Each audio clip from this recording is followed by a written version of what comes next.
నమస్తే. ఆంధ్రప్రదేశ్‌లో ప్రభుత్వ మెడికల్ కళాశాలల ప్రైవేటీకరణ అంశం కోటి సంతకాల ఉద్యమం దాకా ఎళ్ళింది. తీసుకెళ్లిన మాజీ ముఖ్యమంత్రి జగన్మోహన్ రెడ్డి గారు. ఏమీ కాదులే వదిలేస్తాడు, తన మానాన తాను ఎళ్ళిపోతాడని ప్రభుత్వం భావించింది. ఎళ్ళలేదు. తనతో పాటు కోటి మందిని తీసుకెళ్తున్నాడు. తీసుకెళ్ళటం ఎక్కడి దాకా? గవర్నర్ దాకా తీసుకెళ్తున్నాడు. ఇది వచ్చే నెలలో గవర్నర్‌కి వినతి పత్రం సమర్పించబోతున్నారు. ఆంధ్రప్రదేశ్ ఓటర్ల సంఖ్య 4,10,00,000. అందులో 1/4 ఆయన ఎంచుకున్నారు. నేరుగా కనెక్ట్ అవుతున్నారు ఆయన ఓటర్స్ తోటి. జనాలకి అది పాలక పక్షంలో ఉన్న కూటమిలో ఉన్న పాలక పక్షంతో పాటు మిగిలిన భాగస్వామ్య పక్షాలకి అర్థం కాని విషయం ఏంటంటే జగన్మోహన్ రెడ్డి జనంలోకి పెనట్రేట్ అవుతున్నాడు. సరే, అసలు ఈ మెడికల్ కాలేజీలు ప్రైవేటీకరణ, దాని ఆ పర్యవసానాలు, అలాగే ఏం కాదులే ప్రతిపక్షం మమ్మల్ని ఏం చేయలేదే లేదని అనుకుంటున్న కూటమి ధోరణి, వీటన్నిటి మీద సమగ్రంగా విశ్లేషించడానికి మనతో ఉన్నారు ఎన్ఆర్ఐ అఫైర్స్ ఎక్స్పర్ట్, అలాగే యూకేలో ఉన్న సాఫ్ట్వేర్ నిపుణులు, పొలిటికల్ అనలిస్ట్ సురేందర్ రెడ్డి గారు. నమస్తే సురేందర్ రెడ్డి గారు. నమస్తే అండి వాసుదేవన్ గారు. చూసారు కదా, ఒక ఆందోళన, ఒక కాలేజీకి సంబంధించిన జీవో ఉందో లేదో అని హెకిల్ చేసినందుకు, ఎగతాళి చేసినందుకు జీవో పట్టుకుని మరీ వచ్చి విశాఖపట్నం ఎయిర్పోర్ట్ నుంచి నర్సీపట్నం దాకా 20 కిలోమీటర్ల దూరాన్ని చేరుకోవటానికి, ఎంతమంది జనసందోహం మధ్య నుంచి ఆయన చేరుకోవడానికి 6.5 గంటలు పట్టింది. జీవో కాపీ చూపించి, ఇదిగో జీవో, మీరు ఛాలెంజ్ విసిరారు కదా, మీరెక్కడా అని అడిగారు ఆయన. ఏంటి సార్ ఇప్పుడు అంత అర్జెంట్ గా 10ట్లో 4ంటికి ముందుగా ఫేజ్ 1 లో ప్రైవేటైజ్ చేయడం కోసం టెండర్లు పిలవటం వెనుక ఉద్దేశం ఏంటి? ఇది యాక్చువల్ గా మొదటి నుంచి కూడా టీడీపీ ప్రభుత్వానికి ఉన్న సహజ లక్షణం అండి. మీరు చంద్రబాబు గారు 1995 నుంచి 2004 మధ్యలో ఒకసారి మీరు అవలోకనం చేసుకున్నట్లయితే లేదా పరిశీలించి చూసినట్లయితే అప్పట్లో 54 ఇండస్ట్రీస్ ని, మన నిజాం షుగర్స్ దగ్గర నుంచి, రిపబ్లికన్ ఫోర్జ్ దగ్గర నుంచి, తర్వాత మన ఏపీ స్కూటర్స్, ఆల్విన్, తర్వాత ఇక్కడికి వచ్చేటప్పటికి అన్ని cooperative sugar mills and cooperative jute mills, ఇలా ఇండస్ట్రీస్ మొత్తాన్ని ఒక పక్క నుంచి మొత్తాన్ని తన వాళ్ళకి, తన అనుచరులకి, తనకి ఎవరైతే రేపొద్దున ఫ్యూచర్ లో ఫండింగ్ చేయగలరు అనుకుంటారో వాళ్ళకి మొదటి నుంచి ఇచ్చుకుంటా పోవడం అనేది అలవాటేనండి చంద్రబాబు గారికి. ఆ లిస్ట్ కావాలంటే తర్వాత మీకు నేను సపరేట్ గా పెడతాను. అలాగే ఇప్పుడు కూడా దీనికి పునాది నేను అనుకోవటం, జగన్మోహన్ రెడ్డి గారు ఎప్పుడైతే 17 మెడికల్ కాలేజీలు నేను కడతాను అన్నారో, చంద్రబాబు గారు అరెస్ట్ అయ్యారో, ఆ రోజు నుంచే దీనికి ప్రాతిపదిక పడిందని నేను అనుకుంటున్నా. ఎప్పుడంటే ఆయనకి బెయిల్ ఇవ్వడానికి డాక్టర్ అయితే రాజమండ్రి సెంట్రల్ జైలుకి ఎప్పుడైతే వచ్చారో ఆ రోజే దీనికి బేస్ ఏర్పడిందని నేను అనుకుంటున్నానండి. ఆ వచ్చిన డాక్టర్కో లేదా పంపించిన హాస్పిటల్కో మీకు ఏదో medical council of India membership ఇస్తానో, లేదంటే రాబోయే రోజుల్లో ప్రైవేట్ మెడికల్ కాలేజ్ ఇస్తానని చెప్పి అనుకున్న స్థితి నుంచి బహుశా ఈ రోజు ఎందుకు డైరెక్ట్ గా ఆల్రెడీ ఇప్పుడు దీనివల్ల ఏంటంటే గతంలో ఇచ్చిన, ఇప్పుడు ఫర్ ఎగ్జాంపుల్ నెల్లూరులో ఇచ్చిన జూట్ మిల్లు లేదంటే షుగర్ మిల్స్ సీఎం రమేష్ కి ఇచ్చారు. సీఎం రమేష్ తన తరపున కంప్లీట్ గా బీజేపీలో మొత్తం అంతా సెటరేట్ చేస్తూ ఉంటారు. ఇలాగా ఫండింగ్ తో పాటు నేను అనుకోవటం ఇంకా కాస్త బినామీ నేమ్స్ వాళ్ళకి ఇచ్చే వాళ్ళతోటి కొంత బినామీ షేరు తనకు కావాల్సిన వాళ్ళకి ఇప్పించేసి ఫండింగ్ అంతా సమకూర్చుకునే ఏర్పాట్లు కూడా జరుగుతుండొచ్చు. ఇలా ఉన్నప్పుడు 10 మందికి 20 మందికి కేవలం ప్రయోజనం చేసే పరిస్థితి. కాకపోతే వాళ్ళంతా రేపొద్దు మంచి ఫండర్స్ అవుతారు. అలాంటి ఏదైనా ఏది అండర్ గ్రౌండ్ రియాలిటీస్ ఉండుండొచ్చండి. లేదంటే ఇంత మందికి సేవ చేసే ఒక బృహత్తర కార్యక్రమాన్ని ఒకవేళ జగన్మోహన్ రెడ్డి పేరు వస్తుంది అనుకుంటే దానికి మించేసి మీరు వాటిని రేపొద్దున ఒక్కో చోట ఒక్కో సూపర్ స్పెషాలిటీ హాస్పిటల్ కట్టండి. దాన్ని ఇదే హాస్పిటల్స్ ని, మెడికల్ కాలేజీకి అటాచ్ ఉండే హాస్పిటల్స్ ని సూపర్ స్పెషాలిటీ కింద కన్వర్ట్ చేయండి. మీరు ఒక చోట గ్యాస్ట్రోఎంటరాలజీ అనండి, ఇంకో చోట ఆంకాలజీ అనండి, ఇంకో చోట కార్డియాలజీ అనండి, వీటిని స్పెషలైజ్ చేసేసి వరల్డ్ టూరిజం అంటే మెడికల్ టూరిజం అంటే మనకి ఇప్పుడు టూరిజం ఆంధ్రాకి కొంచెం తక్కువ ఉంది రావటం. అలాంటిది మెడికల్ టూరిజం ఇంప్రూవ్ చేసేసి వినూత్నమైన ఆలోచనలు చేసి ఫారిన్ లో ఎప్పుడైతే వెయిటింగ్ లిస్టులు చాలా ఎక్కువ ఉన్నాయి కాబట్టి, ఇది అమెరికాలో కానీ, యూకేలో కానీ, యూరోప్ లో కానీ, మన దగ్గర ప్రైవేట్ మెడికల్ కాస్ట్ అంటే ఈ హాస్పిటల్స్ లో ఈ వసూలు చేసే బిల్లులు కొంతవరకు దీనిలో పోల్చుకుంటే 1/10 లేదా 1/4 1/5 ఉంటాయి. అలాంటి వాటిని ఇంప్రూవ్ చేస్తే మనం ఎంతో ఫారిన్ ఎక్స్చేంజ్ కానీ లేదంటే ఎంతో మెడికల్ టూరిజం ద్వారా ఆర్జించే అవకాశం ప్రపంచాన్ని మొత్తానికి గేట్వే లాగా, మెడికల్ గేట్వే లాగా చేసే అవకాశం ఇది. అలాంటి చేయకుండా ప్రైవేటైజ్ చేయడానికి కారణం ఏంటంటే ఇంకంతకు మించి ఏది తన స్వార్థ ప్రయోజనాలు, పార్టీ స్వార్థ ప్రయోజనాలు, లేదంటే రేపొద్దున ఫ్యూచర్ లో ఒక లాబీని, ఒక కాకస్ ఏర్పాటు చేసుకోవడం తప్ప నాకైతే ఇదే అనిపించిందండి. రైట్. అంటే అపార్ట్ ఫ్రమ్ దట్ ఒకసారి జగన్మోహన్ రెడ్డి గారి పర్యటన చూద్దాం. విశాఖపట్నం ఎయిర్పోర్ట్ నుంచి ఆయన నర్సీపట్నం చేరుకోవడానికి it took some 6.5 hours for him because of the crowds. Road మీదకి వచ్చి ముళ్ళ కంచెలు వేశారు, బ్యారికేడ్లు వేశారు, అవన్నీ దాటుకుని కూడా వచ్చారు. ఫిషర్మెన్ అయితే పాపం వాళ్ళు చేరుకోకుండా ముళ్ళ కంచెలు అడ్డేశారు, దూకొచ్చారు ఆయన కలవడానికి. స్టీల్ ప్లాంట్ కార్మికులు ఆయన ఆపి వర్షంలో ఆపి వాళ్ళ రిప్రజెంటేషన్ ఇచ్చారు. అండ్ ఆయన అది చెప్పారు, ఆ రోజు అధికారంలో ఉన్నా ఈ రోజు విపక్షంలో ఉన్నా మా స్టాండ్ ఒకటే, ప్రైవేటైజేషన్ వ్యతిరేకంగా ఆ రోజు అసెంబ్లీలో మేము తీర్మానం చేశాం, గవర్నమెంట్ గా పంపించామని కూడా చెప్పారు. ఈ రోజు కూడా అదే స్టాండ్ మీద ఉంది. అంటే growing popularity and thumping response ఏమన్నా కూటమి సర్కార్ని భయపెడుతున్నాయంటారు? డెఫినెట్ గా అండి. ఇది మనం అంటే మనకంటే ఆ రాగులు ఎక్కువ చదివి ఉంటారు అనమాట చంద్రబాబు గారు. ఆయనకుండే చుట్టూ ఉండే పకడ్బందీ సిబ్బంది. ఎందుకంటే highly organisational and structural format ఉంటుంది చంద్రబాబు గారికి. ఏది మెంబర్షిప్ దగ్గర నుంచి కానీ పార్టీ నిర్మాణం కానీ చాలా పకడ్బందీగా ఉంటుంది. అలాగే ఎక్కడేం జరుగుతుంది అనేది వాళ్ళకి నిమిషాల్లో తెలిసిపోయే అటువంటి యంత్రాంగం ఉంది. ఏది మీడియా మొత్తం దాదాపు మెయిన్ స్ట్రీమ్ కానీ, డిజిటల్ మీడియా కానీ, శాటిలైట్ మీడియా కానీ అంతా దాదాపు 80-85% వాళ్ళకే ఉంది స్టేట్ లో. అలాంటప్పుడు వాళ్ళు ఈ ఫెయిలర్స్ తెలియక కాదు, కాకపోతే ఇక్కడి నుంచి వెనకడుగు వేస్తే మనల్ని ఒకటేమో లెక్కలేంతనం, మనం ఏంటి వేసేది ఏంటి, మనకింత యంత్రాంగం పకడ్బందీ మంది మార్బలం ఉంది కదా, ఇది మనం ఏంటి అనేది ఒకటి. రెండోదేమో జనాల్లోనేమో ఈ నెగిటివ్ వస్తుంది. దీన్ని మన మీడియా ద్వారా మసిబుసి మారేడుగా చేయడం కానీ, ఎందుకంటే మనకున్నది ఒక రకమైన క్యాన్సర్ మీడియా, నిజానికి సమాజాన్ని పట్టి పీడించడానికి ఉన్న క్యాన్సర్ మీడియా అనుకోవచ్చు. ఈ క్యాన్సర్ మీడియా ద్వారా మొత్తానికి మనం దీన్ని డిసీజ్ ని వ్యాపింప చేయొచ్చేమో, అంటే మనం ఏమనుకుంటే అదే అనుకునే విధంగా అనే ఒక గుడ్డి ధైర్యం అయి ఉండొచ్చండి. దానివల్ల వాళ్ళు పడుతున్న అవస్థ కావచ్చు ఇది. ఇంకోటి, జగన్మోహన్ రెడ్డి గారికి బలం లేకపోవడం అనేది ఎప్పుడు లేదు. ఈవెన్ మొన్నటి ఎలక్షన్ లో కూడా నా ఉద్దేశం ప్రకారం జగన్మోహన్ రెడ్డి గారు గెలిస్తే ఆ విజయాన్ని హైజాక్ చేశారని చెప్పి నేను అనుకుంటున్నాను. అది in the form of EVMs or cyclic voting or ఇంకా ఏజెంట్లని, ఎలక్షన్ ఏజెంట్ల దగ్గర నుంచి పోలింగ్ ఏజెంట్ల దగ్గర నుంచి అందరినీ సిబ్బందిని అనేక రకాలుగా మ్యానిపులేట్ చేసి ఉండొచ్చు, ఇలా చేసి ఉండొచ్చు. అయినా కానీ ఇలా ఉన్నారు అని చెప్పంటే వాళ్ళు డెఫినెట్ గా భయపడుతున్న అంశం ఇది. ఎందుకంటే పబ్లిక్ లోకి ఎవ్రీ నూక్ అండ్ కార్నర్ ప్రతి ఒక్కరికి రీచ్ అయింది. డెఫినెట్ గా భయపడుతున్నారు దాన్ని. అందుకే పీపీపీ మోడల్ అని చెప్పేసి అని, దాంట్లో ప్రైవేట్ లేదని చెప్పేసి అని అటు లోకేష్ గారు కానీ, చంద్రబాబు గారు కానీ, ఇంకా వేరే వేరే మంత్రులు అందరి చేత అందులో ప్రైవేట్ లేదు అని చెప్పి అన్నారు. ఈ సందర్భంగా మీకు ఇంకొక ఎగ్జాంపుల్ చెప్తానండి, 1 నిమిషం టైం ఇస్తే. గతంలో నేను నిన్న మొన్న ఏదో ఒక స్టేట్మెంట్ లో నేను జేగురుపాడు ప్రాజెక్ట్ ని జీవీకేకి ఇచ్చాను, అది ఇప్పుడు పండ్లు అది చెట్టు వృక్షం అయిపోయి పెద్ద మనకి ఫలాలు ఇస్తుంది చూడు, ఇప్పుడు మాకు వచ్చే గవర్నమెంట్ కి వచ్చేస్తుందని చెప్పి అన్నట్టున్నారు. అవునండి వస్తున్నాను గారు? అయ్యా, ఇది యాక్చువల్ గా దీనికి పూర్వరంగం 1997 ప్రాంతంలోనూ 96 ప్రాంతంలోనూ అప్పుడు మనకి బాగా పవర్ క్రైసిస్ ఉండేది. హైదరాబాద్ లో కూడా ఇండస్ట్రీస్ కి పవర్ కట్ చేసేవాళ్ళు. ఆ టైంలో షార్ట్ జెస్టేషన్ ప్రాజెక్ట్ అని 100 కోట్ల లోపు ప్రాజెక్టులు ఉంటే వాటిని పెద్దగా పర్మిషన్ ఏమి లేకుండా స్ట్రైట్ గా మీరు ఓపెన్ చేయొచ్చు అని చెప్పి అనే ప్రాతిపదిక మీద ఇచ్చారు. అదే టైంలో ఫస్ట్ టైం నేచురల్ గ్యాస్ తోటి పవర్ ప్లాంట్ ని ఏర్పాటు చేశారు జేగురుపాడులో ఈ జీవీకే వాళ్ళు. కానీ ఇవి చూసుకుంటే అక్కడ దానికి పెట్టిన ప్లాంట్, దానికి పెట్టిన మొత్తం ఇన్వెస్ట్మెంట్ చూస్తే 350 crores అండి.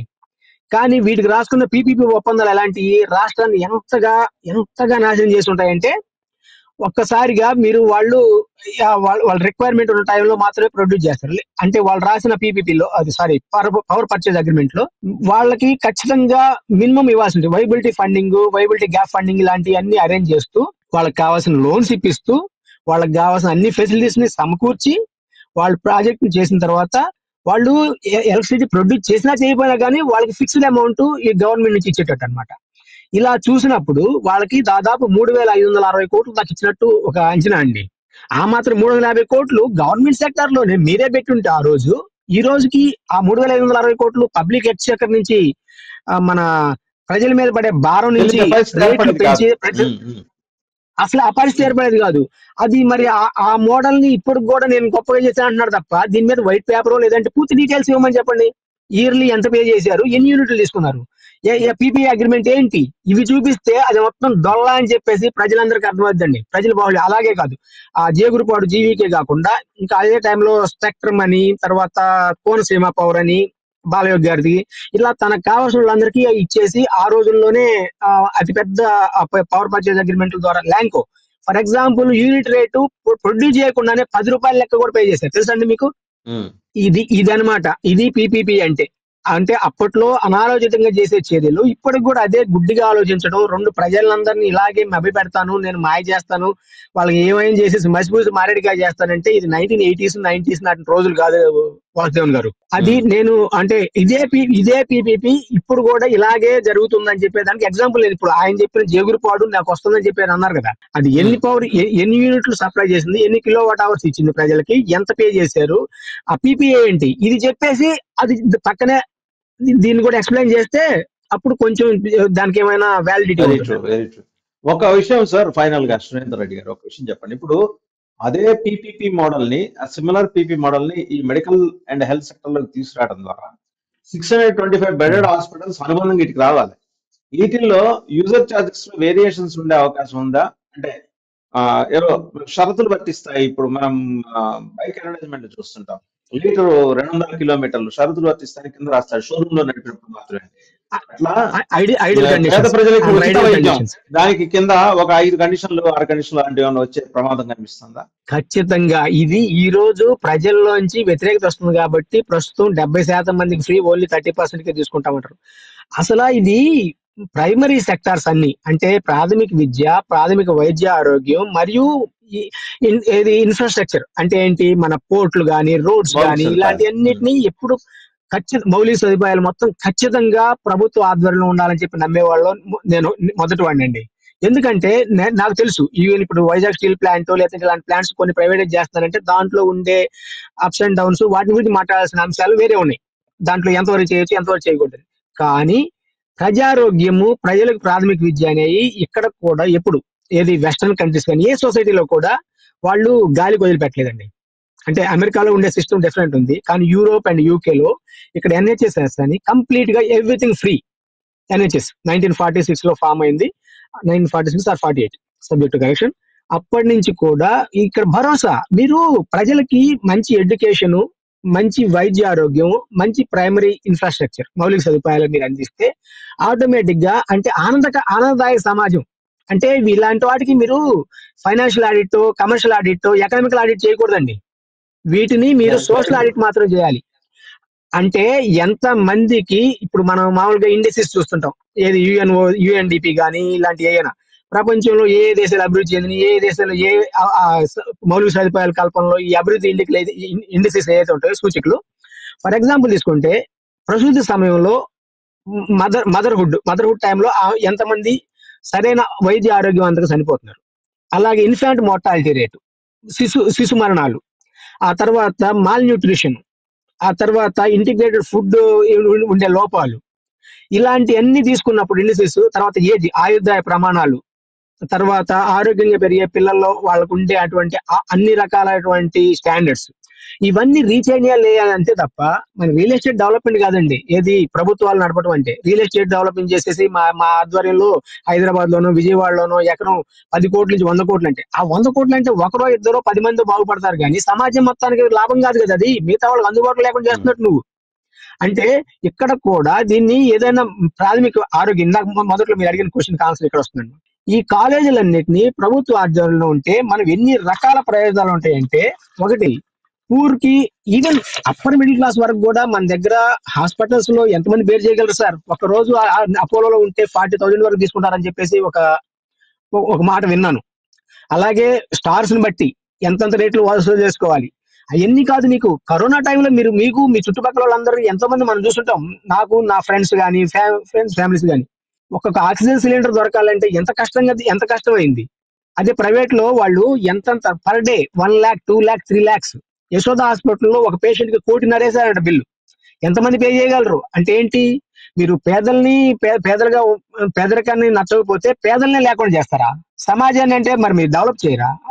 మీరు ప్రాథమిక విద్య, ప్రాథమిక ఆరోగ్యాన్ని అందిస్తే సమాజంలో వాళ్ళ పని చేసుకొని ఆటోమేటిక్ గా డెవలప్మెంట్ ఇండెక్సెస్ లో మనం చాలా పైకెక్కుతాం సార్. ఆరోగ్యాన్ని అందించాలి. ఇంకోటి పూర్ పీపుల్ కి కానీ లేదంటే middle class, upper middle class వరకు కూడా ఇవన్నీ private medical college, private hospitals లోకి వెళ్తే వాళ్ళకి యాక్సెసిబిలిటీ అండ్ అఫోర్డబిలిటీ ఎంత ఉంటుంది సార్? వాళ్ళ యాక్సెసిబిలిటీ ఎంత ఉంటుంది అక్కడికి వెళ్తే. తర్వాత వాళ్ళకి ఫైనాన్షియల్ ప్రొటెక్షన్. అసలు ముందు నీకు వ్యాధి ఉంది, ఏదో క్యాన్సర్ లేదా గుండెపోటు ఇంకోటి ఏదో వచ్చిందంటే వాళ్ళకి సగం గుండెపోటు సగం చావు ఇక్కడ ఇంటి దగ్గర వచ్చింది. హాస్పిటల్కి వెళ్ళాలి, ప్రైవేట్ హాస్పిటల్కి వెళ్ళాలంటే ఈ లోపే వాళ్ళకి సగం చచ్చిపోతారు. అది లేదు. తర్వాత ఈ డిసీజ్ ఎడ్యుకేషన్ కానీ పబ్లిక్ హెల్త్ ప్రొటెక్షన్ ప్రమోషన్ కానీ ఇవన్నీ ప్రైవేట్ మెడికల్ కాలేజ్ ప్రైవేట్ వాళ్ళ ఆధ్వర్యంలో ఉంటే మీరు ఎలా చేస్తారు? అదే గవర్నమెంట్ చేతిలో ఉంటే మొత్తాన్ని every person, every field staff దగ్గర నుంచి హయ్యర్ ప్రొఫెసర్స్ దగ్గర వరకు ప్రతి వాళ్ళని ఏదో సెమినార్స్ ద్వారా కానీ లేదంటే డయాగ్నోస్టిక్స్ వాళ్ళని కానీ మెడికల్ ల్యాబ్ టెక్నాలజీ వాళ్ళని అందరినీ ఒక్కసారి మాస్ గా జనంలోకి పంపించేసేసి ఏదన్నా మనం ప్రివెంటివ్ కేర్స్ తీసుకోగలమా లేదా? ఏదైనా టీకాలు వేయాలనుకుంటాం, ప్రైవేట్ వాళ్ళు వేయగలరా? తర్వాత వచ్చేసేపటికి కాంప్రహెన్సివ్ కేర్ డెలివరీ వాళ్ళకి ఎలా ఇవ్వగలరు? ఈ family doctor, family nurse system అనేది క్యూబాలో 1986 నుంచి స్టార్ట్ అయిందండి. వాళ్ళ ఇనిషియేటివ్స్ లో ఇది పార్ట్. తర్వాత ఫోకస్ ఆన్ ఈక్విటీ. అసలైన విషయం ఇప్పుడు పేదోడు రిచ్ ఫెలో వాళ్ళిద్దరూ డబ్బున్నోడికి ఒక రకంగా పేదోడికి ఒక రకంగా చూడాల్సిన అవసరం లేదు. ఈ ప్రభుత్వ ఆధ్వర్యంలో నడిస్తే అందరికి ఒకే రకమైనటువంటి ఏ ఎక్విటీని మనం ఇస్తున్నట్టు, అంటే ఏంటి సమాజాన్ని మనం అక్కడ చూపిస్తున్నట్టు ఇండికేషన్ ఉంది. తర్వాత అంతే కదా, ఇప్పుడు పీపీపీ మోడ్ లోకి వెళ్ళాయి. These all elements are going to be missed forever. Moreover, మీరు అన్నట్లు ఇందాక అన్నారు, ఇప్పుడు అంతే ఏది 7% కి చూస్తామంటారు, రేపొద్దున రూల్స్ అండ్ కండిషన్స్ మీరు చెప్పారు, ఏది ఐడియల్ కండిషన్స్ లో బైక్ 90 km/h ఇస్తుందని చెప్పి 90 km/l ఇస్తుందని చెప్పి అంటాం. కానీ ఒరిజినల్ ఫీల్డ్ లోకి వచ్చేప్పటికి గుంతల రోడ్డా, ఏ రోడ్డు, మట్టి రోడ్డా, తార్ రోడ్డా, లేకపోతే ఈ డాంబర్ రోడ్డా, ఇంకో రోడ్డా అనేది దాన్ని బట్టి కండిషన్స్ మారుతున్నారు. ఇప్పుడు కూడా రేపొద్దున ప్రైవేట్ వాళ్ళ చేతిలోకి వెళ్ళిన తర్వాత ఇవన్నీ అప్లికబుల్. ప్రజెంట్ మీరు 12 లక్షలు 10 లక్షలు చేశారు బి కేటగిరీ సీట్లు, రేపొద్దున అది 35 45 ఎవరు తెలుసండి. రేపొద్దున ఎన్ఆర్ఐ కోటా ఉంది, దాన్ని ఎంత 20 లక్షల నుంచి 50.5 లక్షలు చేశారు. అంటే ఒక స్టూడెంట్ మీద డైరెక్ట్ గా మీరు 2.5 నుంచి 3 కోట్లు సంపాదించుకున్న వసతి already hospital medical college management కి అప్పచెప్పేస్తారు, అంతే కదా. ఇంకోటి దాని మీద వచ్చే డబ్బు వాళ్ళు దాని మీదే పెడతారా, దేని మీద పెడతారా దాని మీద క్లారిటీ లేదు. వేరాజ్ జగన్మోహన్ రెడ్డి గారి మోడల్ ఏంటి, సెల్ఫ్ సస్టైనబుల్ మోడల్లో ఆ 20 లక్షలు తీసుకునే సీటు మళ్ళీ ఆ డబ్బు ఆ కాలేజీకే డెవలప్, ఆ కాలేజీకి అనుబంధంగా ఉన్న హాస్పిటల్ డెవలప్మెంట్ కి. ఈ రెండింటికి ఎంత వేరియేషన్. ఒకటే ఫైనల్ గా ప్రశ్న అండి సురేందర్ రెడ్డి గారు, ఎంత మేరకు ఈయన జగన్మోహన్ రెడ్డి ఈ ఉద్యమాన్ని జనంలోకి తీసుకెళ్లగలిగారు? ఎందుకంటే 1 కోటి సంతకాల సేకరణ అనేది ఒక మహాయజ్ఞం, అది నెక్స్ట్ మంత్ కి దాని ఎండ్ రిజల్ట్ మనం చూడొచ్చు. ఇది ఎంత మందికి అంటే యాక్చువల్ గా వైసీపీ వాళ్ళు కూడా కొంత అలసత్వం, కొంత ప్యాసివ్నెస్ చూపించారని చెప్పి నాకు ఇప్పుడు కూడా కొంత అసంతృప్తి ఉందండి. ఎందుకంటే మీరు ఆ పులివెందుల కాలేజీకి ఏ రోజైతే 50 సీట్లు ఇస్తే ఆ సీట్లు మేము మేనేజ్ చేయలేము, మేము మెయింటైన్ చేయలేము, మాకు వద్దు అని చెప్పేసి వెనక్కి రాశాడు సత్యకుమార్ యాదవ్ అని వైద్య ఆరోగ్య శాఖ మంత్రి. ఏ రోజైతే రాశాడో ఆ రోజు నుంచే మొదలు పెట్టాలి. కాకపోతే ఇదేంటంటే ఇప్పుడు రైపెన్ అయింది విషయం, పీపీపీ దాకా వచ్చింది. కానీ నిజంగా పూర్తిగా ఆలోచించి తీసుకెళ్లాల్సిందంటే బాధ్యతాయుతమైనటువంటి విజ్ఞులు, సమాజంలో ఉన్నటువంటి విద్యావంతులు కానీ ఉన్నతమైన వాళ్ళందరూ కూడా ఆ రోజు క్వశ్చన్ చేసి ఉండాల్సిందండి. ఎందుకంటే ఒక మంత్రి ఎవరైనా సరే ఇలాంటి సాహసం చేయడానికి ఎంత ధైర్యం ఉండాలి, అసలు ఎంత దారుణమైన పని అండి ఇది. అంటే ఇది పేద బడుగు వర్గాలనే కాకుండా అందరినీ కూడా సమాజాన్ని క్రిపుల్ చేసేటువంటి చర్య కదా ఇలాంటి ఇది రాష్ట్ర ద్రోహం లాంటి చర్య కదా. ఆ రోజు ఎందుకని నోరు మెదపలేదు? ఆ రోజు నుంచే మొదలు పెట్టాల్సింది, కనీసం ఇప్పటికైనా మొదలు పెట్టారు. ఇది ఆల్రెడీ అందరికి రీచ్ అయింది, అందుకనే వాళ్ళలో ట్రెమర్స్ స్టార్ట్ అయినాయండి. దీనికి ఇంకొకటి అండి, దీనికి నేను నాకు 1 or 2 minutes టైం ఉంటే మంచి ఒక ఎగ్జాంపుల్ ముగిస్తా. ఇక్కడ ఎవరైనా సరే ప్రజా జీవితంలో ఉన్నవాళ్ళు, పొలిటీషియన్స్ లేదంటే హైయెస్ట్ పదవుల్లో ఉన్నవాళ్ళు ఎవరైనా సరే ఏదైనా ఒక్క చిన్న పొరపాటు చేస్తే కూడా ఈ వెస్టర్న్ సొసైటీ అస్సలు క్షమించదండి. ఒక చిన్న అబద్ధం, ఒక చిన్న లై. నేను ఎగ్జాంపుల్ దానికి చెప్పబోతున్నా. ఇప్పుడు బ్రిటన్ లో ఇంతకుముందు డేవిడ్ క్యామరాన్ గారి ప్రైమ్ మినిస్టర్ లో ఉన్నప్పుడు ఆయన దగ్గర ఉన్న 6th powerful minister, energy minister కి క్రిస్ హ్యూన్ అని ఒక లిబరల్ డెమోక్రాట్ పార్టీ అభ్యర్థి ఉండేవాడు అనమాట. ఆయన ఒకసారి